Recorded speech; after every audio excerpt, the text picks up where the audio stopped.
Upon seeing a group of thugs harassing an Asian cashier, he stepped in and demanded they leave the woman alone. The others burst into laughter, but instead of backing down, they grew more aggressive.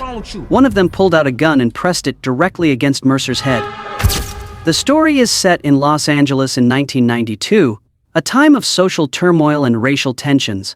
Mercer, a man struggling with the challenges in his life, unexpectedly receives a call from Child Protective Services. He has just been granted custody of his son Antoine, but only under strict supervision. Although their relationship remains strained, Mercer is determined to take on this responsibility. Right after the call, he steps into Antoine's room and gently shakes the boy awake to get him ready for school. In another corner of the city, Reagan meets with his police officer friend.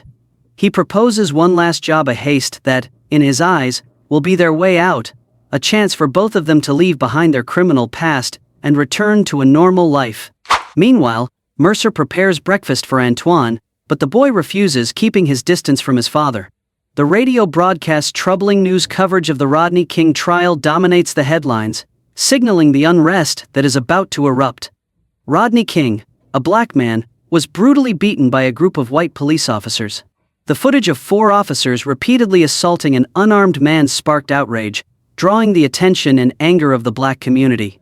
Meanwhile, Mercer tries to connect with Antoine, hoping to mend their fractured relationship. But Antoine remains angry, demanding an explanation and accusing his father of abandoning him throughout his childhood. Antoine also reminds Mercer that he wasn't there when his mother had her accident. At first, Mercer listens in silence, allowing his son's anger to pour out. But the situation quickly escalates when Antoine hurls an insult. Angered by the disrespect, Mercer demands to be treated with respect. He immediately imposes a strict curfew on Antoine, emphasizing that the chaos surrounding the Rodney King case makes it necessary. Meanwhile, Regan picks up his older brother Dennis, and together they go to meet their father, Lael, a man notorious for his rough and abrasive personality. Seizing the moment, Regan reveals the heist plan he has carefully mapped out. He tries to convince Dennis that this is the perfect opportunity for them to pull it off and walk away safely. Elsewhere in the city, Mercer stops by a convenience store. While shopping, Mercer notices a group of thugs harassing an Asian cashier. Their behavior unsettles him. He steps forward and firmly tells them to leave the woman alone. The group bursts into laughter, but instead of backing off, they become more aggressive. Suddenly, one of them pulls out a gun and presses it against Mercer's head. An older man named DeVille steps in, pulls the thugs aside, and scolds them directly. He sternly reminds them of Mercer's past importance to the community. Realizing their mistake, the group falls silent. One of them, nicknamed Devil, lowers his head and apologizes to Mercer. At the same time, Regan takes his father to a factory, where he lays out the details of a bold heist. The target is a safe containing $10 million worth of platinum.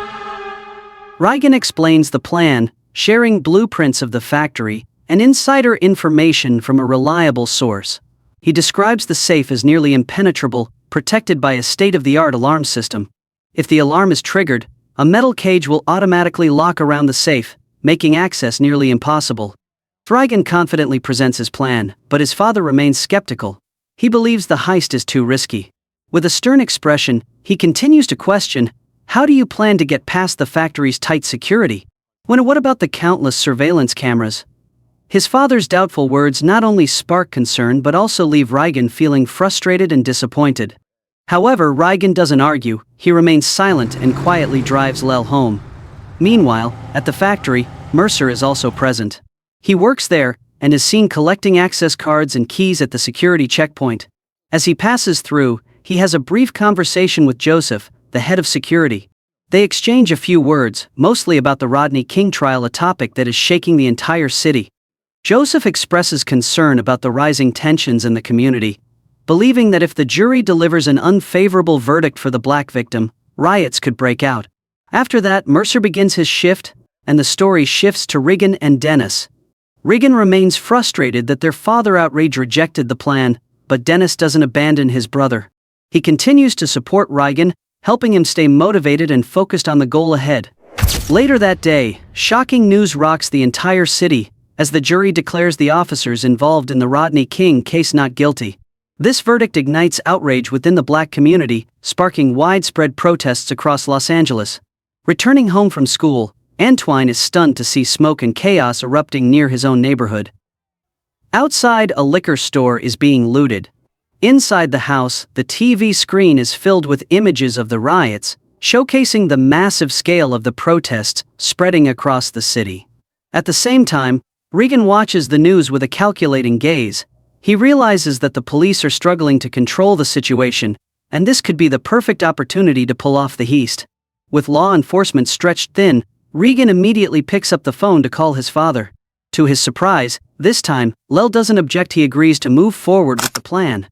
Meanwhile, the factory management decides to send Mercer and the other workers home early for safety reasons. They advise everyone to stay away from unstable areas and remain indoors. Shortly after, Regan receives an update from his inside source at the factory. The informant reveals that the number of employees has significantly decreased, and security is thinner than usual. Realizing this is the perfect opportunity, Regan immediately gathers Dennis, makes final preparations, and swiftly moves forward with the plan. On their way, Rook's team picks up each officer one by one.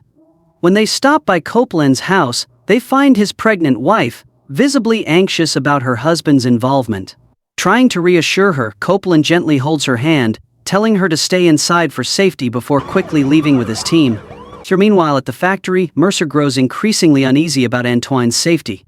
He confides in Joseph, the head of security, explaining that his neighborhood is predominantly black, and with the riots escalating, it has now become extremely dangerous. Joseph understands Mercer's concerns and agrees to let him and Antoine stay at the factory for safety. Meanwhile, Regan arrives to pick up his father, only to find that he has brought along 2 hired thugs as bodyguards. Already tense, Regan grows even more frustrated with his father's decisions, feeling as though everything is slowly slipping out of his control. Mercer navigates through the chaotic streets, where looters run rampant. He rushes home, hoping to find Antoine, but upon entering, he is met with an empty house. Without hesitation, Mercer dashes back outside to search for his son. Meanwhile, Regan's crew sets their plan into motion. Dennis carefully drives the truck into the factory, preparing for the heist. On the other side of the facility, Joseph, growing bored while monitoring the security cameras, decides to leave the control room for a routine patrol outside the building. Regan uses a taser to subdue the lone guard at the entrance, allowing his crew to drive the truck through the factory's main gate without resistance. Believing the building to be deserted, they confidently proceed toward the loading dock. However, their assumption is wrong. As they move deeper inside, they unexpectedly come face to face with Joseph, who is standing near a vending machine. Regan orders him to step aside. Suddenly, one of the thugs his father hired acts impulsively. A gunshot rings out. Joseph collapses to the ground, shot dead on the spot. Amid the chaos engulfing the city, Mercer finally finds Antoine. The boy stands frozen outside a looted convenience store, staring at the destruction. A whirlwind of emotions, anger, relief rushes through Mercer. Without hesitation, he grabs Antoine by the collar, pulling him away from the danger. Without a single reprimand or explanation, Mercer firmly leads his son toward the car. At the factory, the thugs drill into the safe, completely unaware that Joseph has regained consciousness. Though gravely wounded, he musters every last ounce of strength, dragging himself to the security control panel and slamming the emergency button. Instantly, the security system activates and the metal cage begins to descend, slowly enclosing the safe. Realizing the imminent danger, Regan reacts in a flash. He lunges forward, maneuvering a forklift to block the metal gate just before it fully seals shut. Copeland isn't so lucky. His leg gets trapped under the forklift's front wheel. He screams in agony, but the crew has no time to stop. Their entire plan is teetering on the edge of collapse.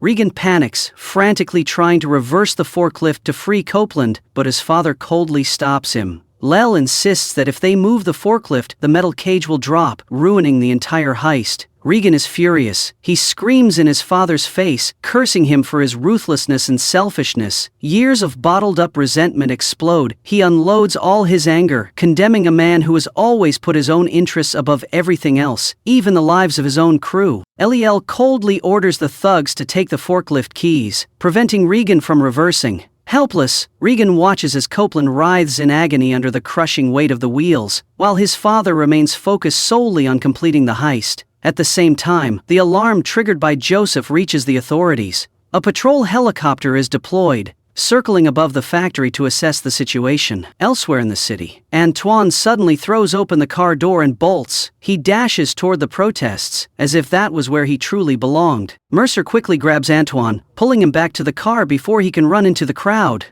Holding his son by the shoulder, he explains that violence doesn't solve problems. These protests, the rage erupting on the streets, they don't change anything, they only cause more harm to their community. This is what they want, to destroy each other. At the factory, the thugs quickly disabled the alarm system, cutting off all remaining connections to prevent Joseph from intervening.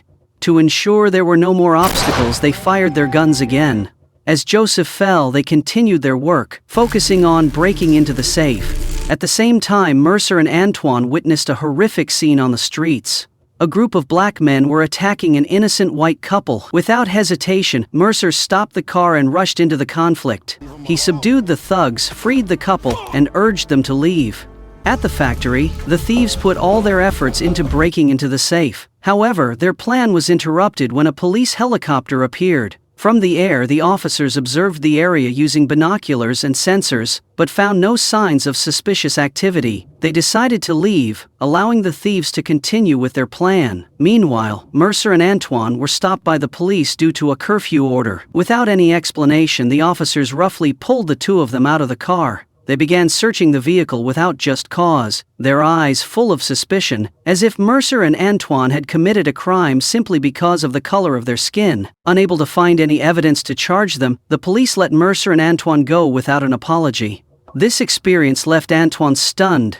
This was the first time he had witnessed the blatant indifference and abuse of power by law enforcement. Meanwhile, at the factory, the thieves finally managed to break into the safe.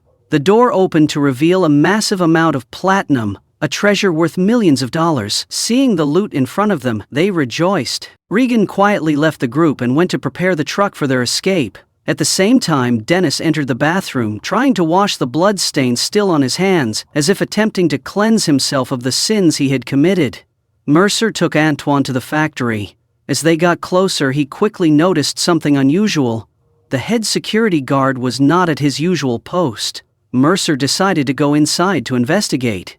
Before entering, he told Antoine to go to the restroom.